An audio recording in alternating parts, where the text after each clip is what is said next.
The Chicago Bulls got themselves a victory over the Houston Rockets last night. And on today's episode, I want to talk about why that victory over the Houston Rockets is a bad thing for the Pro Tankers, but a good thing for Buzelis and Josh Giddey.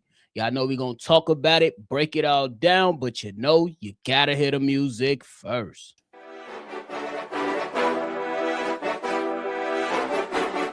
Cognac. Gang.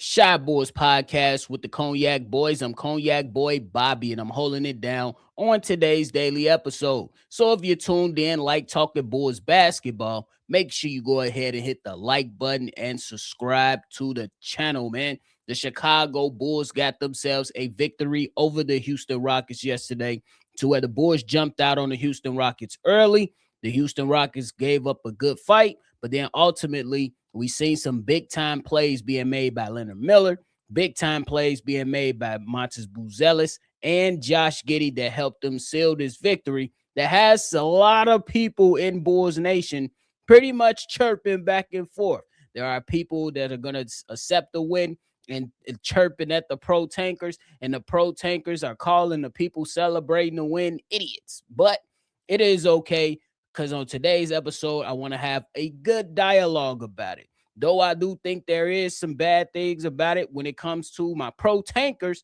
there is a little bit of a silver lining in my personal opinion when it comes to this victory last night. Now, for some of my Pro Tankers, what is bad about the win last night? Let's talk about it.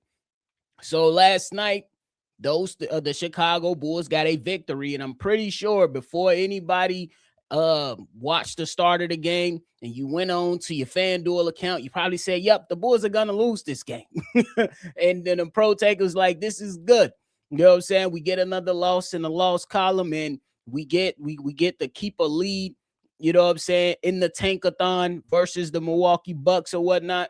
And it's a little bit understandable, but you already know my position. I don't apologize for winning. That's not my thing. And I don't expect these players to give a damn about what us fans feel about them winning games. And we want them, well, not all of us, but some of us want them to tank. But right now, as it currently stands, on why some of the Pro Tankers are probably pulling out their hair or banging their head on their desk, is that now the Chicago Bulls and the Milwaukee Bucks are pretty much tied record-wise at 29 and 42. And now it's going to come down to those last 11 games that the Chicago Bulls have left to try to gain some type of ground in the tankathon race, right? So it's understandable for my Pro Tankers on why you guys are losing your minds, but it's okay. It's understandable. Right now, the Chicago Bulls, according to Tankathon, went from 9th to 10th. But again, both teams' records are tied. And when we talk about the percentages to get into the top four, that was once about 20% for the Chicago Bulls, and it dropped to 16.3. So not a major drop, but a drop in chances to get within the top four in the NBA lottery. And your chances from potentially getting to the top spot, it went from about 4% to 3.7. So no crazy drop has happened, y'all. But it did drop. So I get the people that's for the Pro Tank. And while they're a little bit ticked off because they want the Chicago Bulls to lose as many games as possible to get the highest odds as possible. But I will ask a question. If we do a lot of losing and still ultimately don't get within the top four, how would you feel? It's a legit question that I want to ask those people. Now, with 11 games left for the Chicago Bulls, I could agree. There are some tough games, but there are more tankathon games than the tough games. So when we look at the last 11 games, I say the Chicago Bulls have 4 tough matchups versus good teams. That is the Oklahoma City Thunder, San Antonio Spurs, New York Knicks, and the Phoenix Suns. And that might be a little bit pushy. I'm just trying to help my Pro Tankers feel a little bit better about some potential losses that could be on the docket for the Chicago Bulls. But for the Chicago Bulls' sake, and this is going to piss a lot of pro tankers off when we continue to discuss this, the tankathon games might be ultimate tank jobs, either from the Bulls or these other teams that are in the running for some of those top spots in the NBA draft lottery. And those teams include Memphis, Indiana, Washington Wizards twice, Orlando, second to last game of the season, which they might be resting people to get in preparation for the playoffs, and we end the season versus the Dallas Mavs. So my people, for pro tanking, it's not looking good. I'm not trying to talk crap. I'm just giving you what's right ahead of us. So it's going to be one of those simple things to where you might have to swallow some of that pride, and just accept that these guys are going to go out there and hoop. It's a bad thing for you all. You know what I'm saying? Again, I believe that the Bulls went into a soft tank, but again, I would never apologize for winning basketball games, especially when my two young players who I believe needs to be a part of the things moving forward, and that's not leaving anybody else out. Let's make that clear. But in Josh Giddey and Montes Buzelis, when they rise to the occasion like that versus a solid team going through the motions right now in the Houston Rockets, and they show up in the biggest moments of the game, I think that does well for their development. So it's bad for my pro tankers, but those are the facts. The facts are your odds didn't go crazy because previously with the widening gap, if the Bulls would have felt to the 10th spot, if I remember correctly, because Tankathon, they keep it updated, so you can't really go back. If the Bulls would have switched spots with the Milwaukee Bucks about 2 or 3 weeks ago, their odds would have went from 20% to about 13%. And with that win last night, the odds do drop, which is a fair point, but it only drops from 20 to 16. A little better, well, not so much worse than what the 13% would have been that if the Bulls would have, took over that spot a few weeks ago. But now here's the good on why I'm leaning on the good side of this discussion when it comes to the pro tankers, Josh Giddey and Montes Buzelis. The good is you're seeing young players show some development. Now, there are some people who go out there and they say March basketball is meaningless because there are teams that are tanking, that are veterans that are sitting out on those said teams. It absolutely means nothing. Me personally, if you're a hooper and you want to go out there and get better, the way you go out there and get better is by actually playing fucking basketball, not sitting on the sideline faking an ankle injury. And I don't try to throw that fake word around when it comes to injuries, but sometimes if it look like a duck, it sound like a duck, it's a fucking duck. Like the stuff that, for an example, just off topic really quick, the stuff with Anthony Davis, we already knew he wasn't going to play. We already knew that you guys really didn't want Trae Young to play. So if it looks like a duck, it quacks like a duck, it's a fucking, we sitting out because this duck, we want him for next season for the draft odds. It's an obvious tank job. You know what I mean? So, but back on topic, I think this moment just yesterday, if we talking about yesterday, I think it was a good opportunity for Josh Giddey and Montes Buzelis to really show us what they're made of. Simply because when both of these teams face off, you're looking at a team that's devoid of talent in the Chicago Bulls, and they go up against a legit playoff contending team in the Houston Rockets, and they get to compete at a high level versus a team that's not trying to lose the 6th seed in the Western Conference. And for Montes Buzelis' point, KD dropped 40 on his head. He got his ass whooped throughout that game by KD.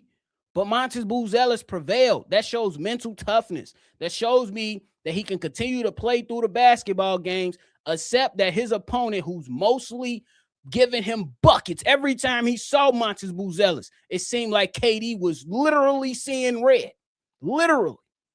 But Montes Buzelis prevailed and rose up to the occasion to where he was in a good enough mental state to overcome getting whooped and then coming back and taking advantage of those opportunities. And it's two plays that really stood out.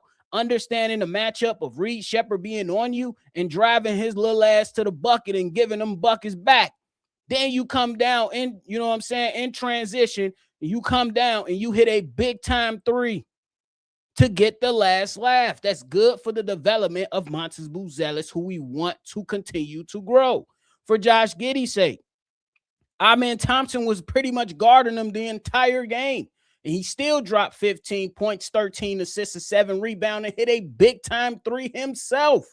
And that is not even mentioning that Leonard Miller went out there and after getting bodied, he came back, made Şengün do the switcheroo, and got a dunk himself. To me, I'm going to celebrate those things.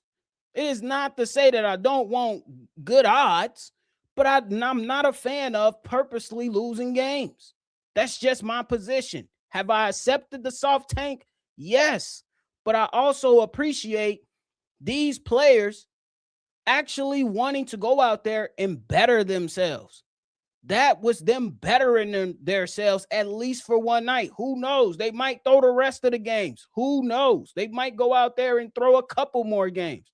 But at least for last night's victory, in that moment versus a playoff team, that was good for the development of these young players. We can pick and choose and say March basketball don't matter outside of the other months of the season, which is fine. But this is a game that clearly mattered to the opposing team. So in that moment, seeing those young guys thrive, I can't knock them for that, for rising up to the occasion and wanting to be better and wanting to see how they react when this team is making a comeback and you have, and I believe at one point took the lead and you have to fight and claw back and you prevail. That's good for those young guys. So I'm going to accept that. And it is what it is. Because at the end of the day, let's just say for the sake of discussion, let's keep it real. Do we trust AK to make the right decisions? Or are we banking on him legitimately getting a first overall pick? Do we even trust that? I understand it from my pro tanker side, but I'm on the side of Montes Buzelis and Josh Giddey. And Montes Buzelis, I already told y'all, he ain't with that bullshit that fans are on. And I keep explaining that to certain people. And it's okay if you don't agree with it. It's fine. But I'm going to continuously say it. The players don't give a fuck about us in this tank. They keep telling us. If they didn't give a fuck, then we probably can be more so on the side of, man, y'all should be just purposely losing. But guys like Montes Buzelis has said, I want to win. Guys like Josh Giddey has been visibly upset in certain games when the team has not been playing well. That lets you know everything you need to know. You can still be on the pro tank side. But again, in games like this, versus playoff teams, you want to see in pressurized moments what's Josh Giddey made of, what Leonard Miller is made of, what Montes Buzelis is made of, what Rob Dillingham is made of, so on and so forth. So it is what it is. And to end today's show, I just got a question. Are we really in the business of these last final games of absolutely trying to get the best odds, or do you care more about development? Because I'm going to argue it's a fine line between purposely losing games. It's a fine line. If you go out there and try to tank, you can go out there, ruin the culture already kind of shot, ain't it?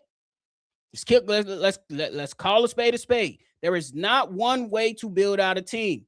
Are there examples of teams completely shitting the bed and losing games on purpose to go out there and get the best available pick, get a game changer in the building? Yes, there is. There are examples of that out there. But that is not the only way to build out a team. It's not the only way. It's not the only way. Me personally, if we're talking about best odds and we're talking about player development, us going from 20% of having a chance to get in the top 4 down to 16%, it's not much of a difference for me. It's not much of a difference for me. What is the difference, moving on, is the development of these young players. That's the difference for me. Because if we going out there and telling Monty Buzelis to purposely lose the game, what good does that do? What good is that for his development? Let's call a spade a spade. How does that help his development if he's not going out there and competing in pressurized moments versus playoff teams? I think that's very, very important. That's where I stand. Let me know where you stand. What should be the focus for the end of the season? 11 games left. Best odds or the development and trying to figure out who can stick around and who must go. It's something you got to decide on your own. I let you know where I stand. I'm more focused on player development. I've been saying it since the trades happened. I'm all about player development. We win, I'm not going to apologize for winning. We lose, I'm going to be cool. I'm going to be cool. That's just how I'm going to carry it. Let me know how y'all are going to carry it down below, because that is it for me today, man. I appreciate y'all for tuning in to another episode. Before y'all get up out of here, make sure you hit that like button, subscribe to the channel, and hit that notification bell as well, man. Look, we appreciate y'all. Make sure y'all always see red. And y'all already know. I'm going to catch y'all on the next one for sure. Peace. Cognac. Gang.